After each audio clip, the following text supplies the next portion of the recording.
Hello, Chris. Good to see you. How are you? Yes, how are you doing? Good. How are you? I am doing really, really well. It's good to see you. It's always funny because I always want to say good morning. And for you, it's probably like Good half of your afternoon. day is done. Yeah. Ready for lunch. I I'm know I'm always always doing like hungry. morning calls right before this because it's like to start the day. And I'm always like, whenever it's like lunch and learn, I'm like, and breakfast. Breakfast and educate, or whatever we're gonna call it. I know it's just not a pretty word. There's something What that can we rolls think off your of? tongue. Breakfast and something. That'll be our task for the week. So, welcome everyone. We're so excited you're here. As always, please say hi. So, please tell us who you are and where you're joining from in the comment box right there in the right-hand pane. Chris and I are going to be continuing our Ask the Experts. We started this 2 weeks ago, and this is really the new series where Chris and I will be joining y'all almost every single Wednesday at 11 a.m. Central, 9 a.m. Pacific, noon Eastern, around lunch, around breakfast. We don't know, but what we know is it will be the same time every Wednesday, and we're just excited to see you. And I know there's people that join internationally, so who knows what time it is there. You can also share in the pane what time it is wherever you're calling from. But we're excited to be here. And what we know is that we're also excited for this new launch that we started in the new year. And so just a reminder, what we've really shifted to is Wednesdays are going to be focused on education and really clinical knowledge and insight. So it will be Chris, myself, or other clinicians that come on and speak from a clinical perspective. And then Tuesday evenings is really when it's going to be dedicated time for advocates to talk. And this is called our community conversation. So this is where the previous Just Ethans take place. And I know Katie is doing a lot of roundtables on faith and OCD, Tom on anxiety and athletes. So we're all here. It's the same crew, but we've revamped the programming, hopefully for the better. So we're excited to be here. Chris, I'll let you share the stage. Yeah, no, I'm so excited. What I love about, Ask the Experts is I just always think, obviously, Liz and I, when we were going through treatment, there wasn't these kind of access to knowledge and to education and community. And I think it's more than just people coming to get their questions answered by people that understand this disorder and treat it and have gotten specialized education in it. But it's also just a place where people, I see, people interacting with each other in the chat and just offering support. And I think that's so huge because I know people that got treatment before all of this stuff was available can tell you it was a very like lonely, isolating process. But we're so happy to have you here. Please, in the chat, not only say hi and where you're from. We always love to know where everybody's from, but ask your questions. I mean, that's really what Ask the Experts is all about. Is it gives us an opportunity to answer your questions and really kind of lead you into some direction, so that if you're looking for a clinician or you're working with a clinician, you're making sure that information is pretty consistent. Also, we have some pre-submitted questions. So thank you to the Peace of Mind community. So if you go to iocdf.org/peace of mind, people have been submitting topics, people have been submitting questions. So what's cool about today is we're going to get to your live questions, we're going to get to your submitted questions, we're going to get to the questions we didn't get to last week. So we're going to try to get to as many as we can, but there's going to be something for you. If it's you or your loved one who has OCD, there's going to be something for you today that you're going to walk away with a little bit more education and understanding. Absolutely. Yeah, no, we are excited. And, I think what Chris and I love is that it's also like fun for us. Most clinicians, right? We love to just kind of nerd out and to share insight. And what I love is that it doesn't matter if you've been doing this for 20 years or for 2 years or 2 months, or if you are living with OCD and you've never been a clinician, you're brand new, or you've been in the community, there's opportunity to learn every day. And I think Chris and I, every time we do one of these, I walk away with like new education, new understanding, but also something that's like, my wheels are spinning about for the next weeks to come. And so I love it and I'm excited. And I know we all feel the same way. Yeah, I always love it too, because we have pretty much like the same like direction in our treatment. But what I love is like you'll say something that I've never heard it worded that way, or like you'll say an example that I've never thought, and then it's cool because I can take it back to my clients. And I'll always remember at one of the conferences, and I stole this from you, but you're talking about the all or nothing nature of OCD, and you're like, with OCD it's almost like you get a flat tire and you want to take an ice pick and pop the other 3 tires because it feels better, and you wouldn't do that in real life, so why are you doing it in your treatment? And I was like, bing. So every time I tell that, it clicks for people, but I always like have a little asterisk, like that's from Liz McEnroe. No, they can be yours now. And that's the point, right? There is no such thing in OCD treatment in the OCD world, I hope, that's proprietary, right? Our goal, Chris and I, is to take anything we've learned and share it with y'all, and hopefully allow other community members and other experts to come in and share their knowledge as well. So speaking of that, before we hop in, I just want to plug a really special live that we're going to be doing next Wednesday. So next Wednesday, Chris and I had already planned that we were going to be doing an entire kind of lunch and learn series on sexual orientation OCD.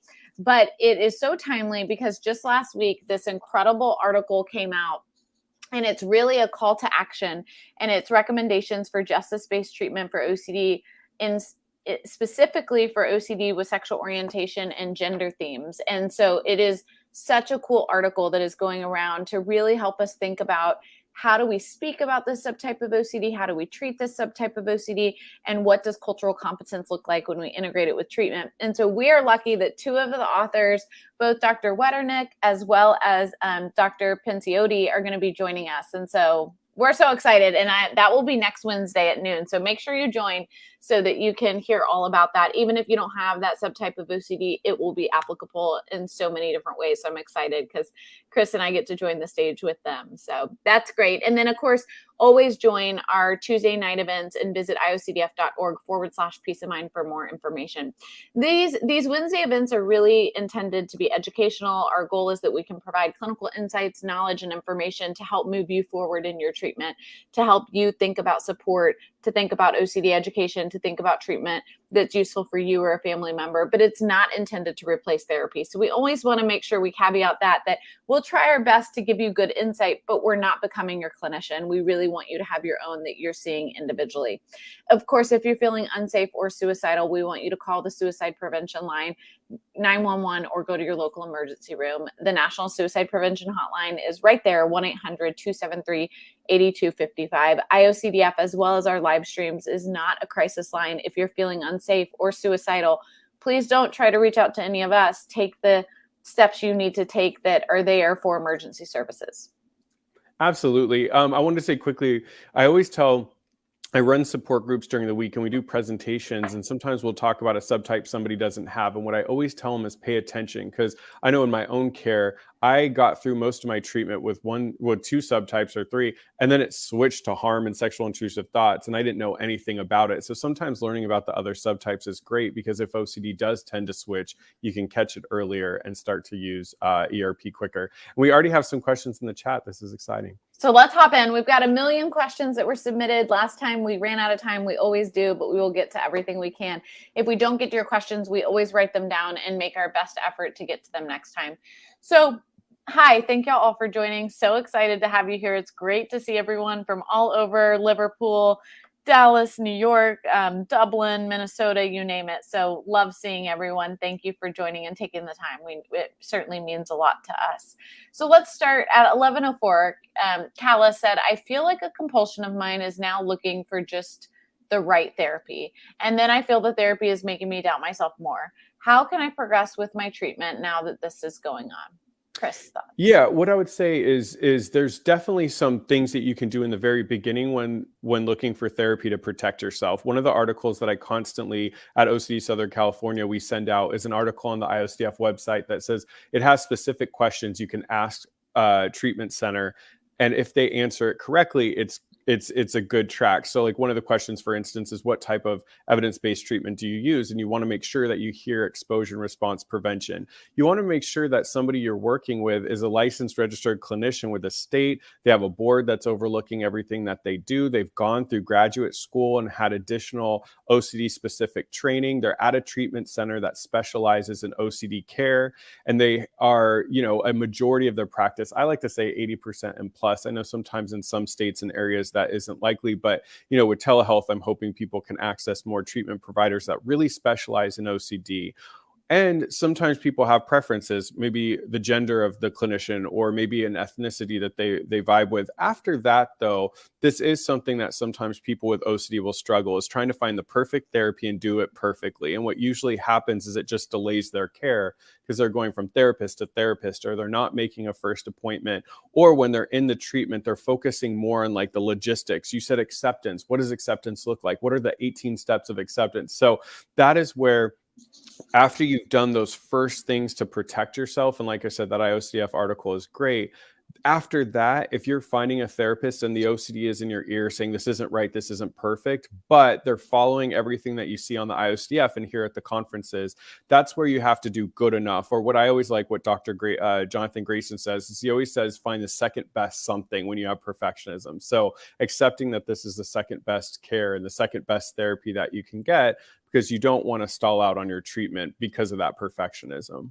Yeah. So at the core of it all, right, the goal actually, and I'm not sure if it's Kayla, if that's how I pronounce your name. Hopefully I'm pronouncing it correctly. But the goal is to lean into the fact that you might not be in the right therapy, and that, maybe you aren't going to progress, or maybe you're not doing therapy correctly, right? We want to lean into the uncertainty. Of course, as Chris mentioned, after we're confident that we are with somebody who has good background and knowledge, right? I don't want you engaging in talk therapy for OCD, because you should doubt if that's the right therapy, because I can tell you it's not, compared to somebody who's gotten specialty training and has background in treating OCD. It's about kind of leaning in, trusting them, and trusting the process, which also means accepting uncertainty along the way. If you're searching for certainty, right, OCD is trying to win. Next question, let's hop to at 1106 from Saima. How to be hopeful when dealing with OCD, anxiety, and depression? And I love this question, because I think so oftentimes when we are doing live streams or webinars, we often talk about the really tough times. And sometimes, like, my important piece is, are we leaving people with hope? Are we leaving you feeling not just hopeful, but having a really clear understanding that help is available, right? So Dottie at 1110 said it's hard to find therapy. Like, it is, but there are resources to find it. And we want to make sure we're leaving with both. So Chris, what's your advice specific for how to deal with all three: anxiety, OCD, and depression? And how common is it to have multiple, not just OCD or just anxiety?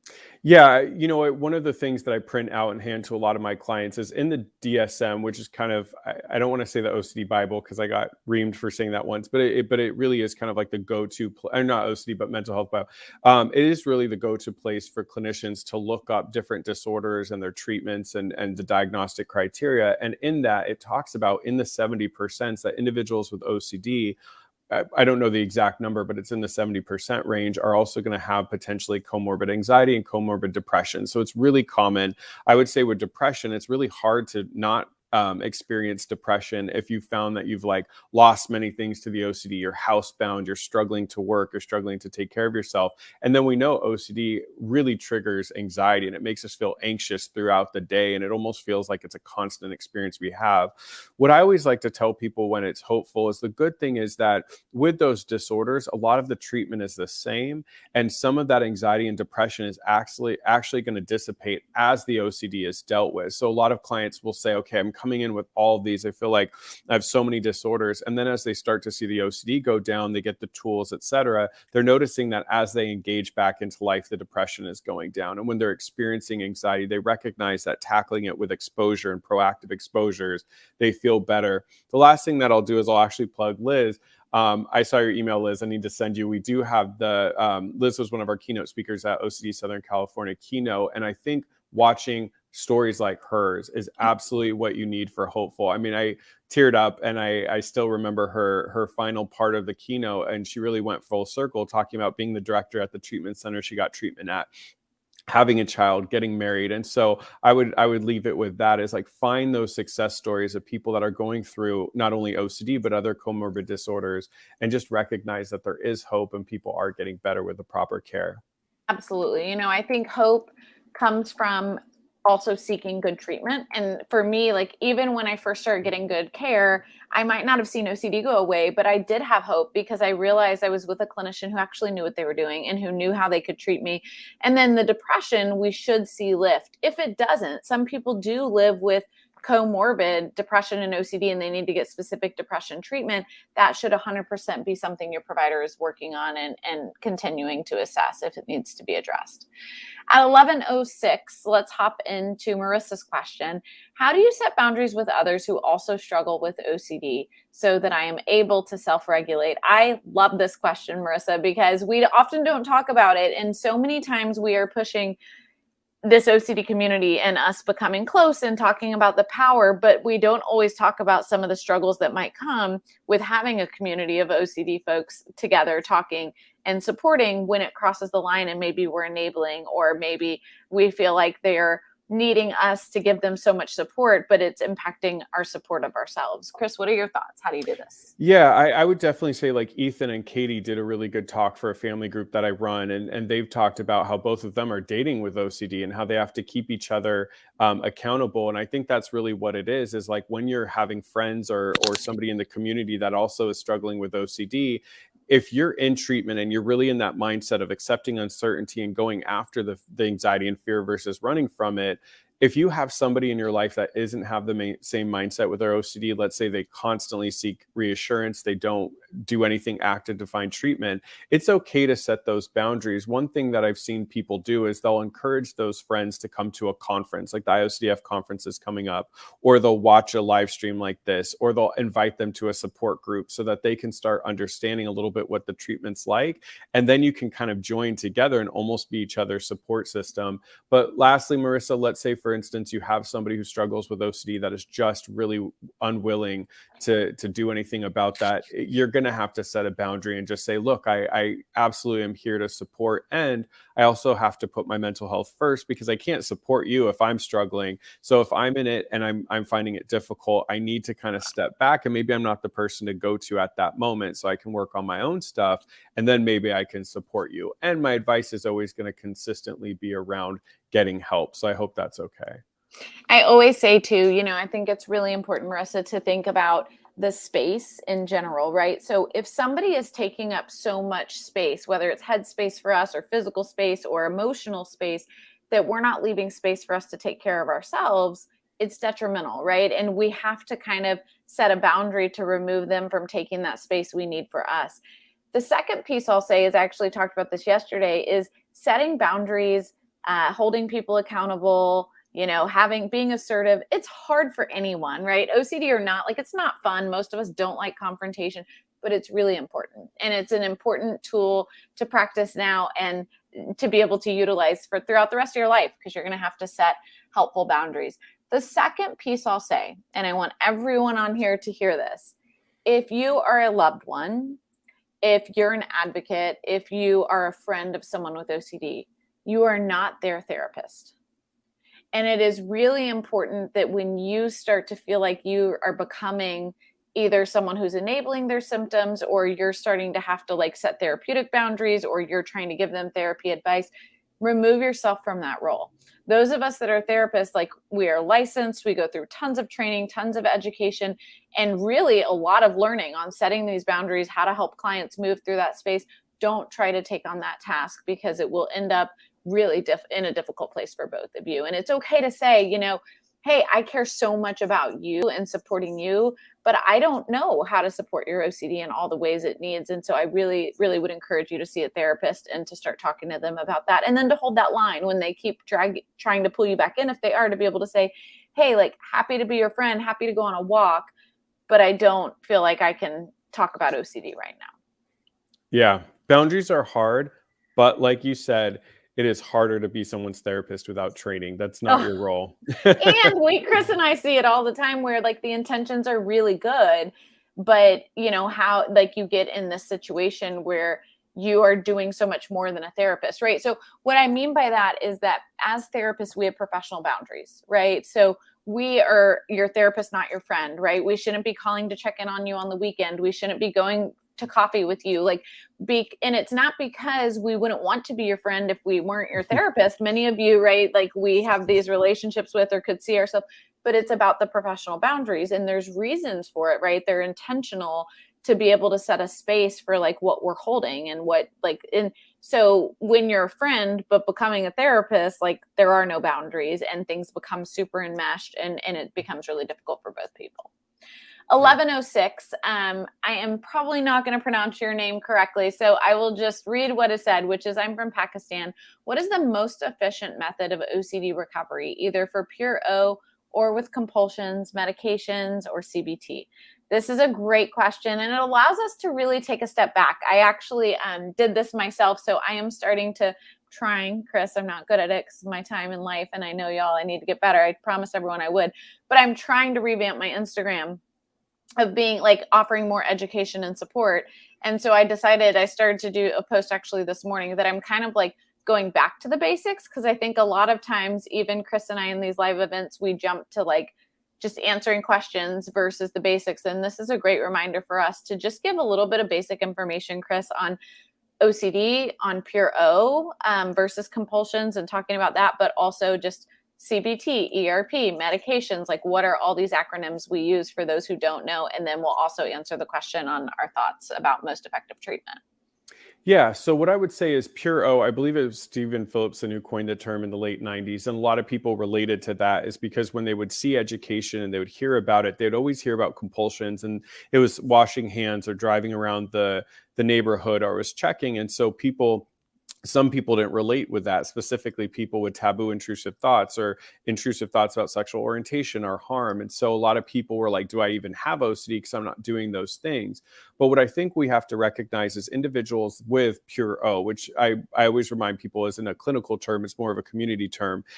There are compulsions. And the reason that I want to really make that clear is because I, even with my own life experience, when I started having sexual intrusive thoughts and harm thoughts, I didn't think there was treatment, because everywhere I read about like pure O, it felt like almost like a different thing. And but when I finally ERP wouldn't work. Yeah, exactly. So what I think is very important for people to recognize is even if you have intrusive thoughts, we're doing mental compulsions. We could be mentally ruminating. We could be checking. We could be trying to push out a bad thought with a good thought. We could be thought replacing. I've even had clients that literally will try to like hum in their brain and like distract. I mean, there are compulsions that you're doing. A lot of people with intrusive thoughts avoid. They just won't go to a playground with kids, or they won't drive. So I always want to remind people that the good news is that ERP works with people whose primarily OCD is intrusive thoughts and mental compulsions. When we talk about CBT, it stands for cognitive behavioral therapy, which I would argue is probably one of the most popular treatment modalities, specifically because insurances will reimburse for it.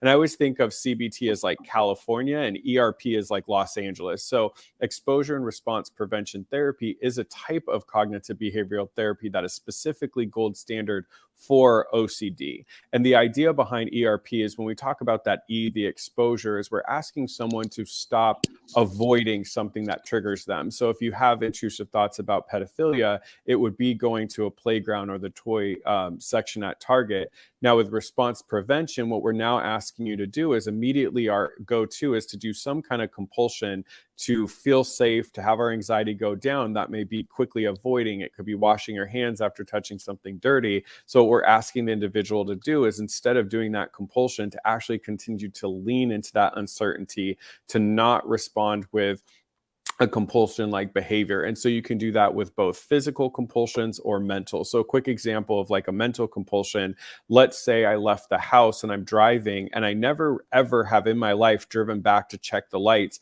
but I replay in my head, okay, let me start from my bed. Did I check that light? Okay, did I go through that? That's all a compulsion. And so what we do is we'd cut that off and say, I'm choosing not to go through my entire morning and just sit with the fact that I may have left lights on, which could make light bulb explode, which could cause a fire. And then I would have to respond to knowing that I burnt down my house and potentially neighbors.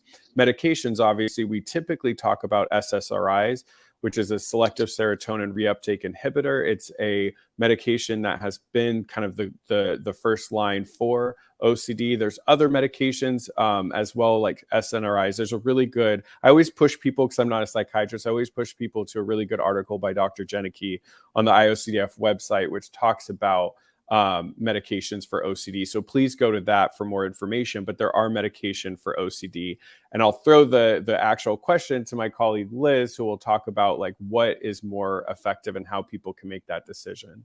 Yeah, no, it's a great question. And it's just so important for us to kind of break it down. So one of my biggest frustrations is when people say, oh, I treat OCD, I use CBT.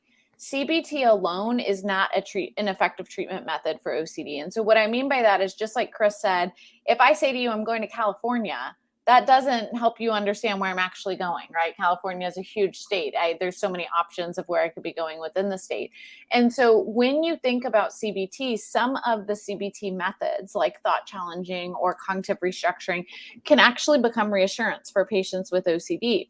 And so ERP is the specific form of CBT that's effective. So earlier, Chris talked about how popular CBT is. It is one of the most effective modalities across the board. So CBT is the most effective treatment modality for substance use disorders, for eating disorders, for trauma, for anxiety disorders, for OCD, and many other conditions. However, CBT alone isn't what's the most effective, right? So for PTSD, it's not just CBT, it's cognitive processing therapy or prolonged exposures. Those are the most effective interventions. And there's some research a little bit behind EMDR as well for PTSD. For substance or for like childhood trauma, right? You might use, I think there's all sorts of specific interventions, right? But for OCD, it's ERP. So it is a specific form of CBT. CBT alone is not going to be the most effective intervention. And obviously what we know is that oftentimes the most effective modality is a combination of medication and ERP. So I get really frustrated because a lot of clinicians say CBT because they are trained as CBT clinicians, but what they really mean is ERP. However, there's a lot of clinicians that mean CBT and they're not going to necessarily help you move the needle. So be wary of that. That's a really important piece to ask and to understand.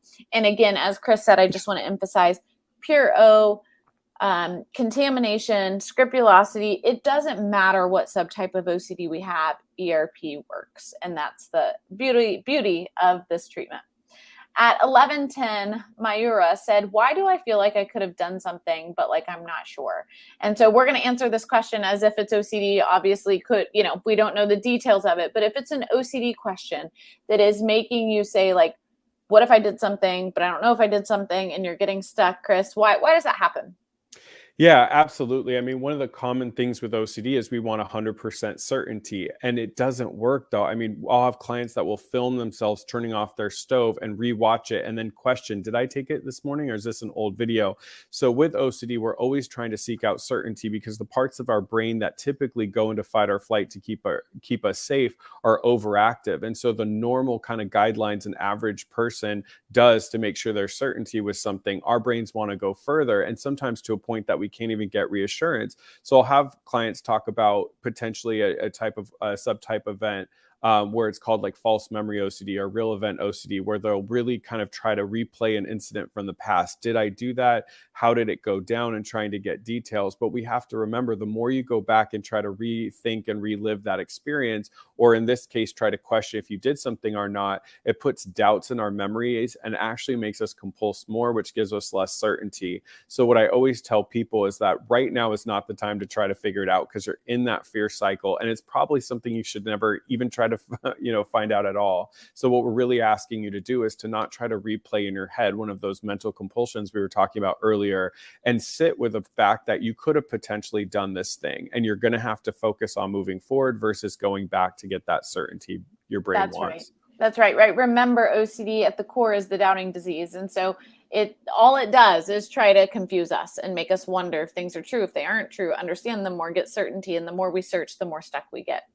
So the next question at 11:13 is from Phil. Could a sufferer be so debilitated that the only option is neurosurgery? So Phil, this is a great question. And I actually have worked very closely and been a part of NIH DBS grant with Dr. Goodman. Dr. Goodman is one of the few people in the country who has done a ton of not just research, but really been a pioneer in DBS, deep brain stimulation for OCD. DBS can be an incredible tool for people with OCD. I know many people and patients who have undergone DBS surgery, and DBS then can allow many patients where ERP was really hard for them, to be able to engage in ERP after, right?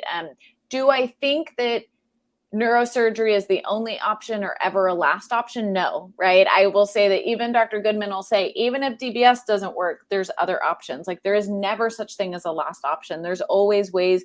Medication can be augmented, treatment can be augmented, right? A lot of times, Chris and I will find patients who come to us and want ERP work, they really need to, sometimes they might need to do something like DBT first because they need some emotion regulation skills and they need some distress tolerance skills that if they don't get, ERP won't be successful. And so I think that it's hard to make this like a black or white, yes or no, but it can be a great option for those who need it, but it certainly shouldn't be the first option.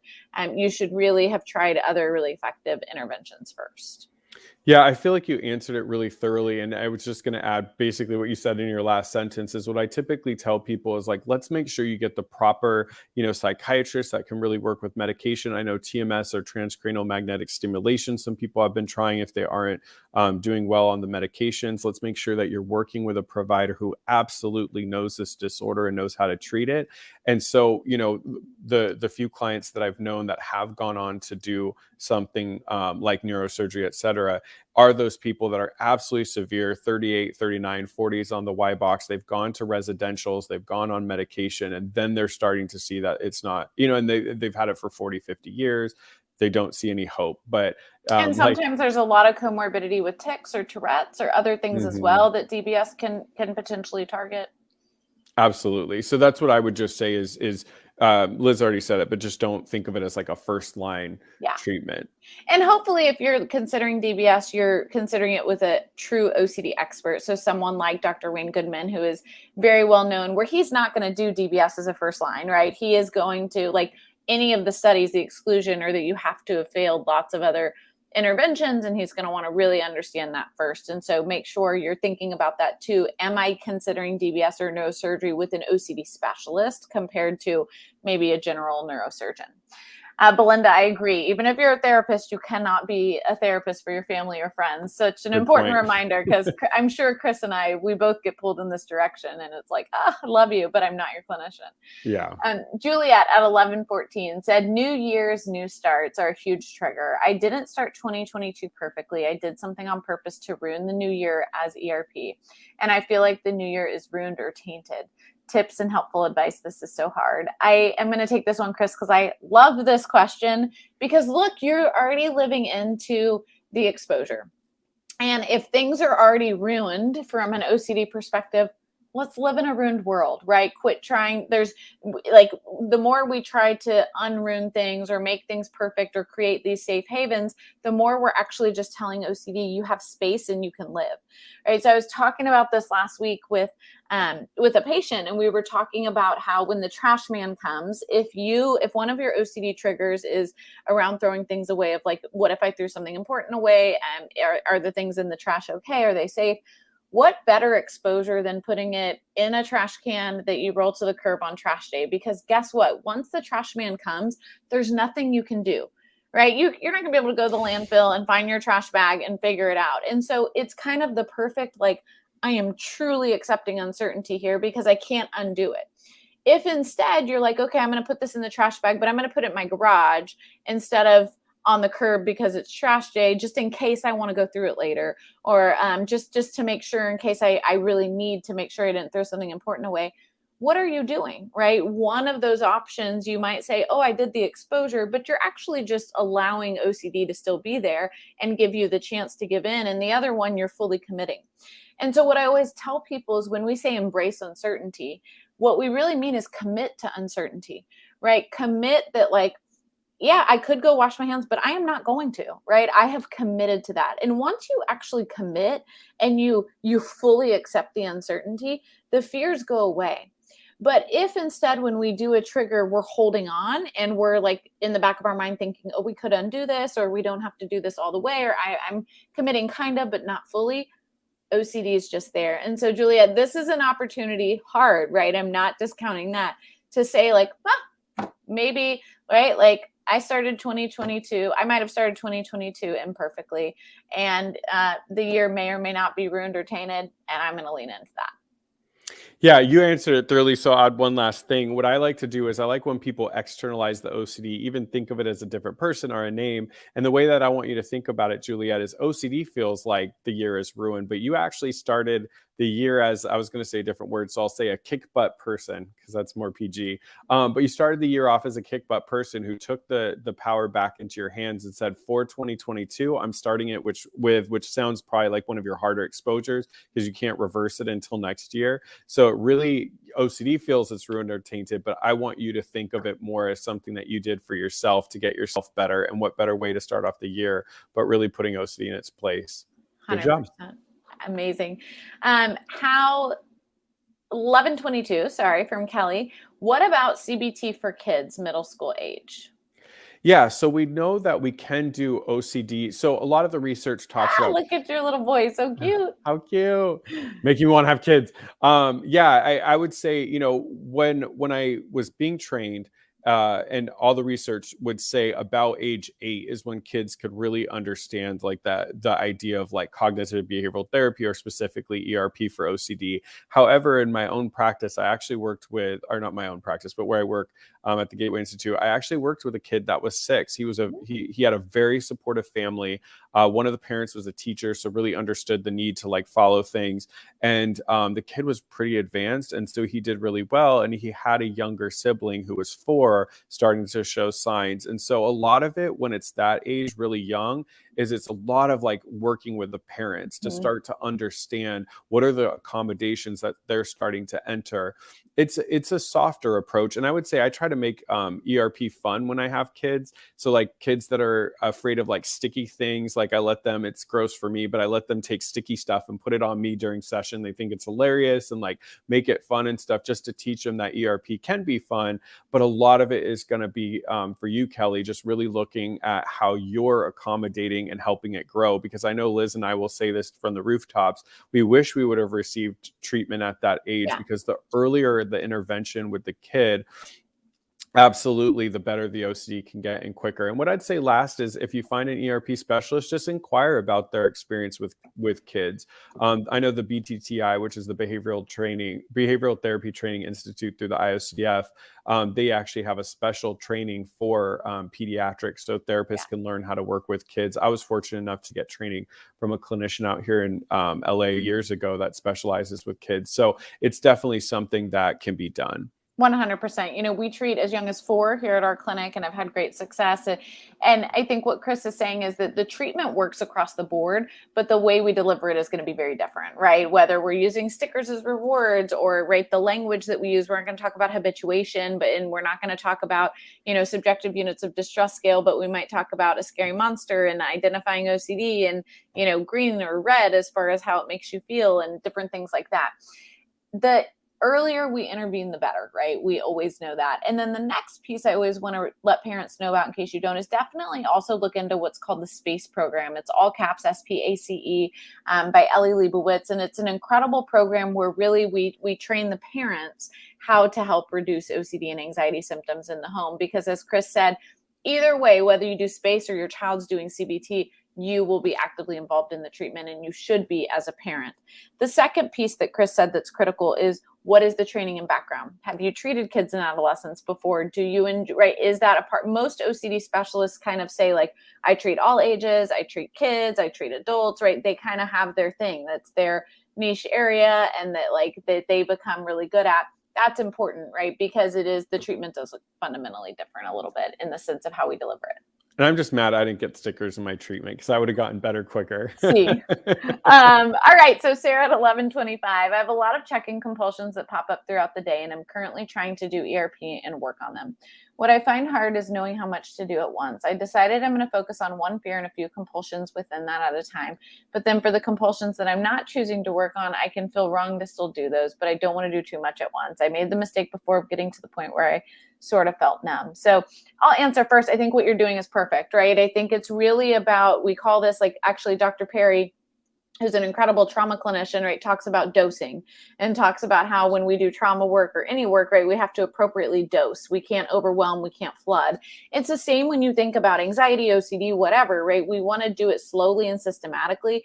it is so much better to do small exposures with big response prevention, right? So little e, big RP, than to do big exposures with small response prevention. So all day long, I want you doing exposures that you can fully commit to not engaging in compulsions around, and that you can fully commit to leaning into uncertainty around, versus doing more exposures or the big ones, but doing some rituals for those. So I would say what you're doing sounds perfect.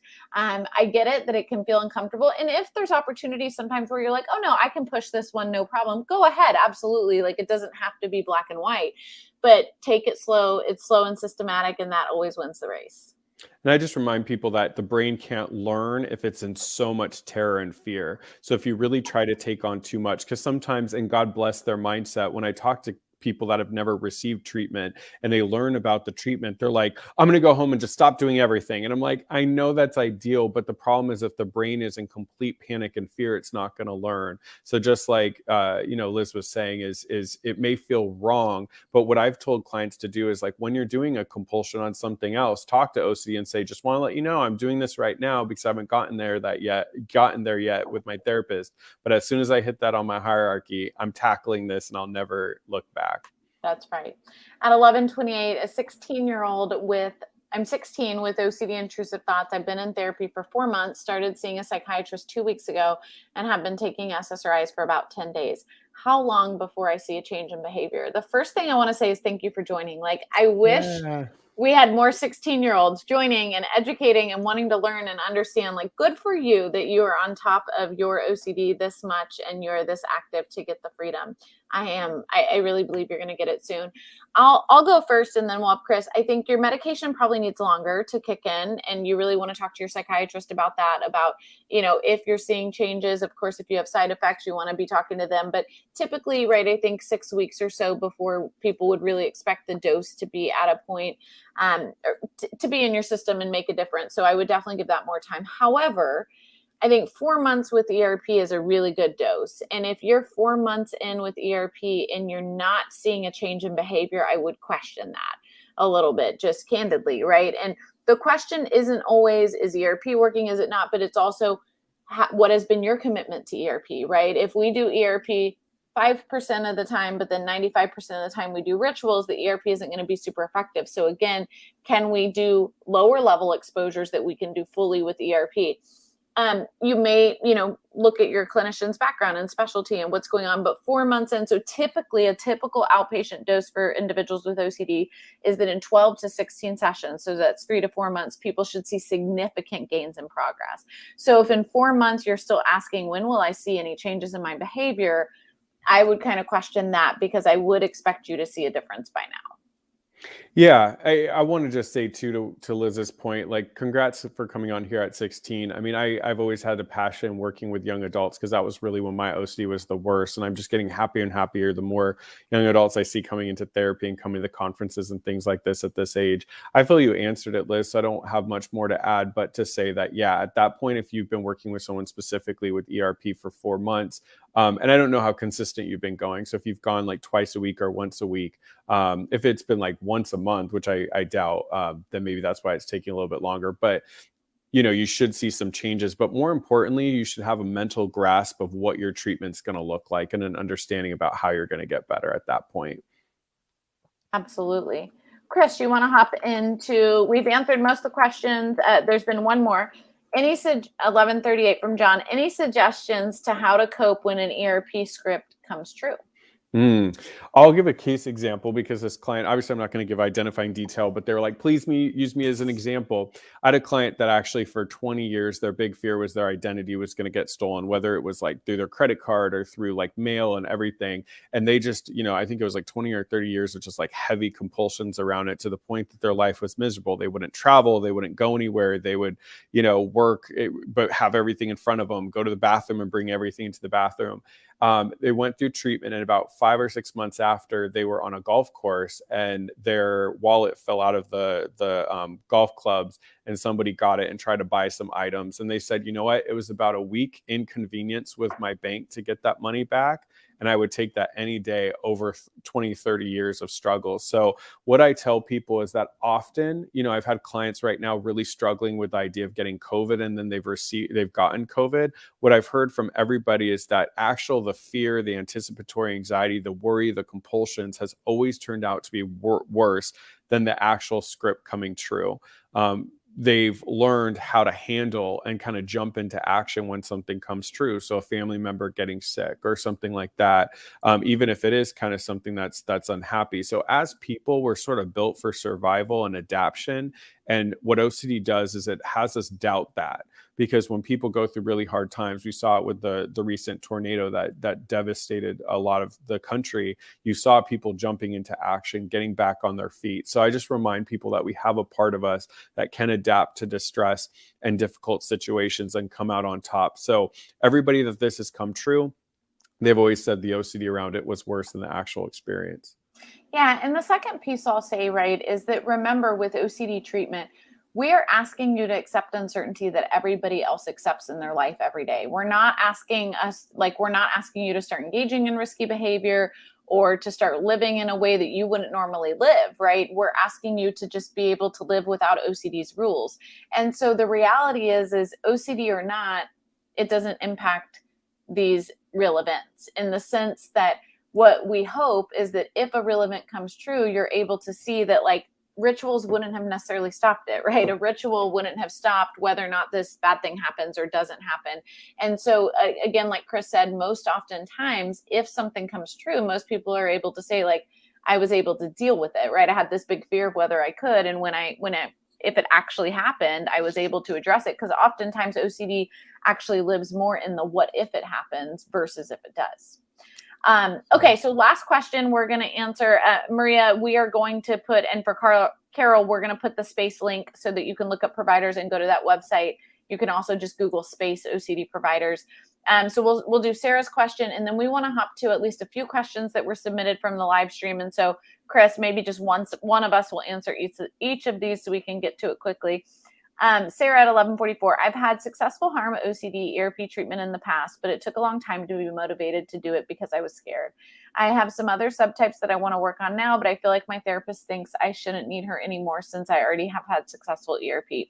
Is it a mistake to try and do this on my own?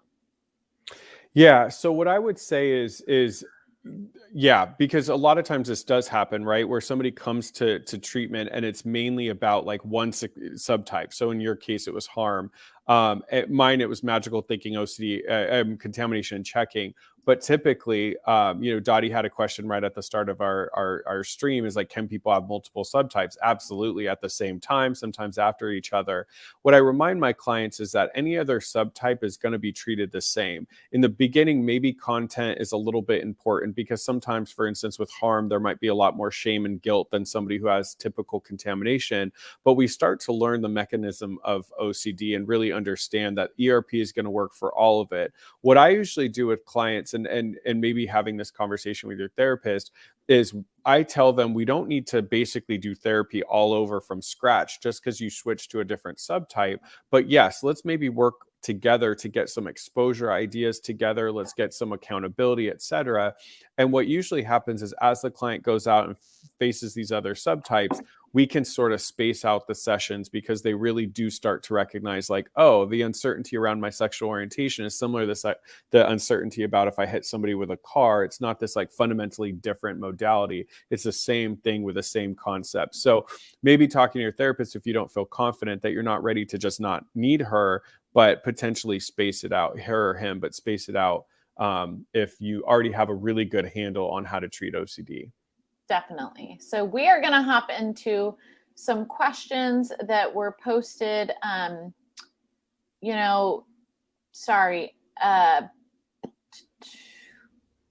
These are, I'm trying to figure out which ones are which. So we'll just start at the top with some of the questions that were submitted for today. So Chris, what is the relationship between perfectionism and OCD? Can you have one without the other? And will addressing your OCD address your perfectionism, or do you have to treat them in tandem? Yeah, I mean, I would say that I actually did a presentation on this once. There can sometimes be perfectionism into every subtype. You can have somebody that has perfectionism OCD. So what perfectionism typically, what I see it in practice is it's going to be around schoolwork, and it's going to be around like office work, if somebody, or both. So a lot of times it's where I'm having clients not be able to turn something in because their paper isn't perfect yet, or an individual that's rewriting emails until it's the perfect language, and they're looking up synonyms to sound a certain way. And so I've always treated it as a subtype of OCD, and you can absolutely treat it the same way. And so deliberately having a typo in an email, or instead of doing their normal 7 drafts of a paper, I'm going to have them do 4 or 5 and turn it in. Now, sometimes you see perfectionism in other subtypes. So an example could be like with organization and with symmetry, like somebody may need things to be symmetrical, but also look perfect, almost like their house is in a magazine. Or I've had people with hit and run OCD who also want to perfectly follow every rule in the California handbook. So they're going 65 at the dot and putting it onto their cruise control.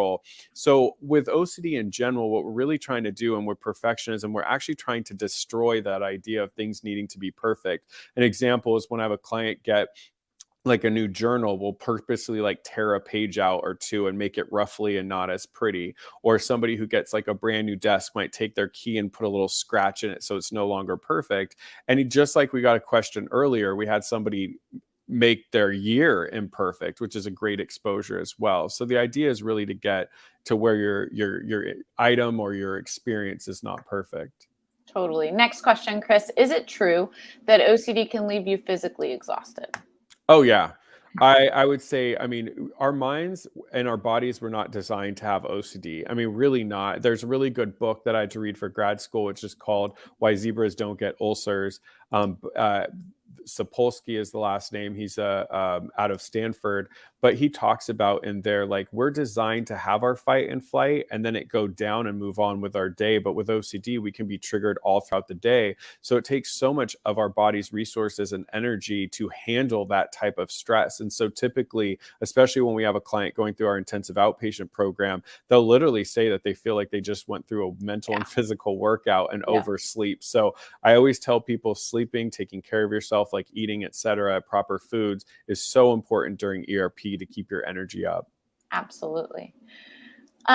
Chris, do you want to ask the next two, and then that way we'll go back and forth to give you a break? This is a good one that you can answer for sure. So is allowing the same as accommodating when it comes to teenagers and OCD? So my son uses his elbow to turn on and off lights, his legs to pull out his chair for dinner. He eats with one hand. He opens and closes the refrigerator with his feet.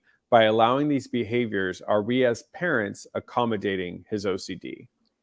So my short answer is no, you're not accommodating. Accommodating would be doing things like hand feeding him, right? So that he doesn't have to feed himself. Like, I will say the fact that he's still doing this despite rituals, I actually like prefer that very much. The second piece, though, is, do we want to eliminate these behaviors? Absolutely. But we want you to do that together with the support of a therapist. So I always will talk about accommodation and enabling, and then one parent at least will get up and say, okay, going home tomorrow, no longer going to let them do this. I'm like, whoa, it's not what we said, right? We need to do it slowly and systematically. We don't want to flood the patient, and it needs to be done with a provider. In addition, it shouldn't be a surprise. Right? You think about kids. Kids do best on schedules, when things are predictable, when they know what to expect, right? Even babies all the way to adults, they don't do well in chaos and in a life that's not predictable. Same with OCD, right? The more we create unpredictability or surprises, the more triggering it can be. So we want the patient to be on board, to understand and to agree when reductions and accommodations or behaviors are going to take place, so that it can be done together in treatment. I'm actually going to ask you 2 more, Liz. The next one that I want to ask you is, what is the average treatment length for OCD? The average treatment length is about 12 to 16 weeks. And when we give that number, it's really for more traditional outpatients. So somebody with more severe OCD or complex OCD, they're dealing with other things as well that need to be worked through. It may be longer. I also think that 12 to 16 number is probably when we've jumped into active ERP, right? Chris and I will talk about that there's a lot of time for patients that we are spending the first however many sessions getting them ready to do ERP, getting them bought into the treatment process. But once someone's actively doing ERP, I would say 12 to 16 sessions is when you should expect to see a significant change. The next question is, my daughter is not being open and honest with her therapist about her intrusive thoughts because she is embarrassed. She doesn't want me to say anything, but I feel like treatment isn't going anywhere. As a parent, what can I do? This is a great question, and I think it's a tough one because you don't want to break your trust with your daughter and go tell the therapist things that she's not ready to tell. My first question, if I could ask one, which I know I can't, is how long have they been in therapy, right? Because you do want to give time for rapport to be built, and I think there's nothing wrong with you telling the therapist, I don't think she's disclosing all of her thoughts. Like, is there anything I can do to support that, to make sure the therapist knows that there may need to be some more rapport building and, kind of helping with comfortability. The second piece is it's okay to have a conversation with your daughter of, hey, I know these thoughts might be challenging for you to talk about, but it's really important. And this provider has heard this from other people. Would you want me to join a session and we could talk about it together? Would that make you more comfortable? So are there ways to create that make the space more safe where she might be willing to share these things? We got a question I'll ask you, Liz. I think it's a good one too from Travis at 1254. How do you know what you're experiencing is really OCD? Yeah, You're always good about going back to the basics. So that's why I wanted to ask you. It's a great question. And what I will say is that for those of you who've been diagnosed with OCD, it is very common that OCD will then latch onto, is this OCD, right? So it may just be a trigger you need to have addressed. If you have not had a proper diagnosis, that's where we want you to start. So we want you to start by seeing a qualified OCD specialist who's able to do a thorough assessment where they can determine if what you're dealing with is OCD. Sometimes people think having an obsession's OCD, having compulsions are OCD, when it may or may not, or there may be other things going on, or there could be very clear OCD. You want a professional licensed clinician with background and specialty in OCD to be able to give you an appropriate diagnosis. All right, Chris, I'm going to hop into some of the next ones. So I have been treated in outpatient care in 2019 in a specialized clinic with ERP, ACT, and medication. I quickly improved and got rid of my main cognitive symptoms at the time, which was relationship OCD. Next to ERP, I was helped greatly by body-focused exercises like progressive muscle relaxation. However, as I resumed working, I increasingly got bothered by more body-focused symptoms and sensations, such as tension in my jaw, neck, and tongue, to the point where this is hampering with my functioning and enjoyment of life. Naturally, attempts to address this through relaxation doesn't help. I cannot find anything like this in the descriptions of OCD, but my suspicion is that it is OCD, and it's proposing a new body-focused theme along with some meta theme. This is not OCD, which might have just been talked about by Travis as well. Is this possible, and have you ever encountered this? Somatosensory OCD is more often described with blinking or swallowing. Yeah, no, I'm glad they brought up, like somatic OCD, et cetera, is because I do think that the literature does focus a lot more on like the blinking and swallowing and stuff, but it also can be any kind of like experience with your body. And part of the reason that I'm always a little bit nervous about introducing things like progressive body relaxation, all of that stuff in OCD treatment is because OCD tends to take those things into compulsions.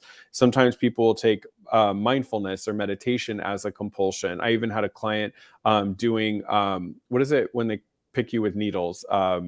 Acupuncture. Thank you. Acupuncture, as compulsions, like they would go straight to that after treatment to relax. And so what it sounds like is the OCD then started to fixate on those, like as you're doing that progressive muscle relaxation, which I'd get into if we had more time, your body started to hyper focus on different parts of the body. The reason that it hasn't been working to get you out of it is because it's become a compulsion, it sounds like, based on your question. And so what I actually have clients do is I ask them, what are you doing right now while you're sitting in my, my office? And they're like, I'm really focusing on like the tension in my jaw or the way that my mouth feels.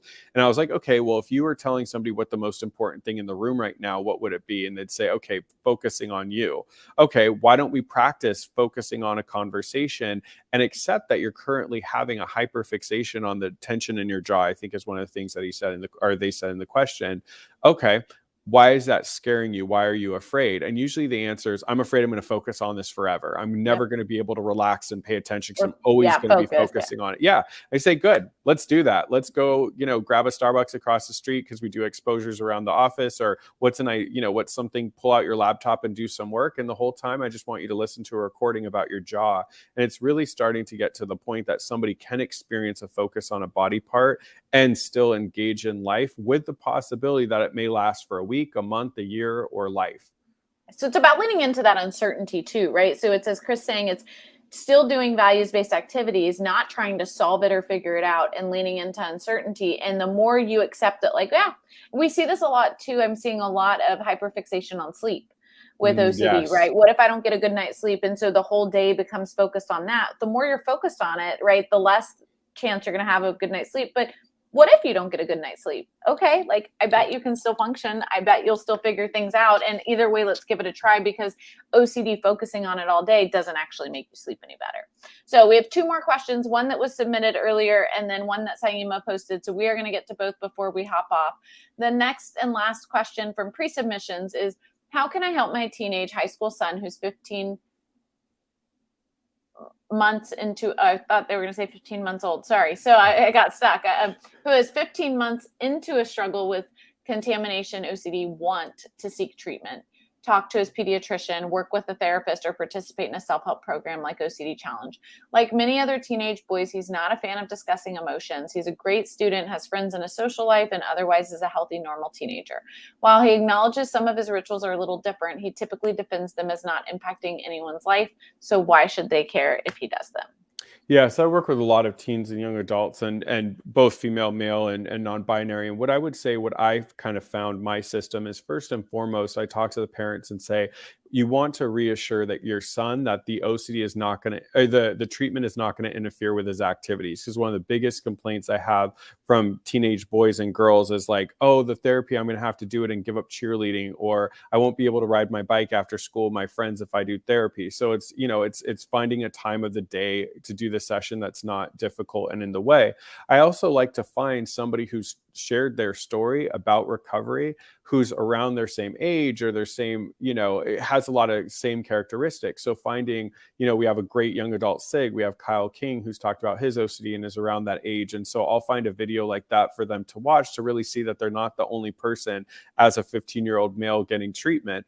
I then we do a free assessment at my clinic. I'll do it with them if I'm going to be the therapist, and just explain that the therapy isn't about opening up about feelings. Because I will say, and I'm glad we got this question, that's the biggest question a lot of the teens ask me. They're like, I just don't want to sit there and talk about my feelings. And it's like, good, we're not going to. Okay. So I explain to them how our treatment is so different. And lastly, I explain to them how it's short term. They're not going to be with me for the next 7 years. It's really going to be something that we're going to get in there, give them tools. They're going to get to do it on their own and no longer have to deal with that. That's why I like the idea of values-based life and values-based treatment, is also asking them, like, what are some of the goals that you have that you feel like OCD is a barrier?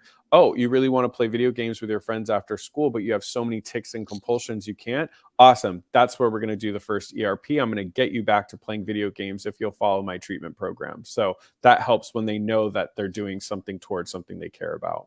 Absolutely. And the last question I'm going to answer is from Saima at 1158. Is there such thing as past event OCD? Absolutely. So we find this all the time, where something that happened in the past starts, like, it may be something we didn't think about for 5 years, and all of a sudden we have a thought about it, we become fixated on it, and it becomes overwhelming. Sometimes it can be an event that happens that triggers us now. And sometimes we can also start to have false memories or be unsure about the exact details of the event and get really stuck and fixated on it. So this is definitely a big subtype. I still have to get to the last one because, Chris, I can't leave unanswered questions. So how do you do ERP if your compulsions are making others uncomfortable and it's very shameful? Yeah, I would say I wish they were live so we could ask a little bit more about that. But what I would say is that usually ERP, if you're your compulsion, I thought it meant the exposure. Compulsion sometimes can be, you know, I know Dr. Grayson talked about OCD staring, where people get triggered at staring at private parts and stuff like that. Or, you know, there's sometimes people will be doing tics or making noises in public.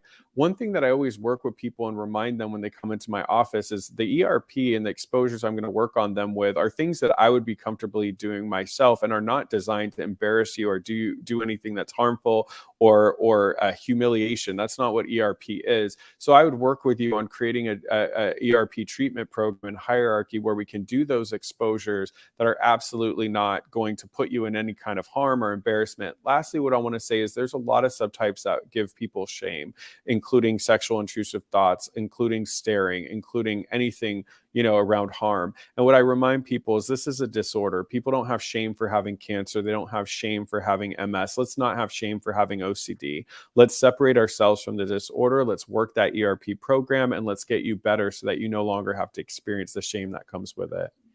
100%. So thank you all. This was incredible. Lively as always. Chris and I did not get to all the questions, but we'll get better. We'll get more succinct and jump right in.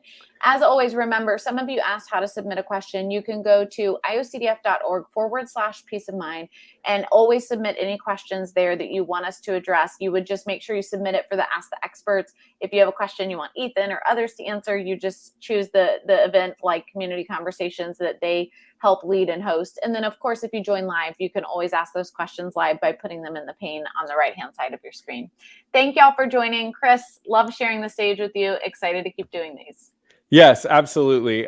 Thank you so much, Liz. Thank you so much for everybody for being so active and lively and asking questions. And we will be back next Wednesday for a very special Lunch and Learn on Sexual Orientation OCD with two of the authors of a recent article addressing this subtype. See y'all there. Bye, guys. Bye.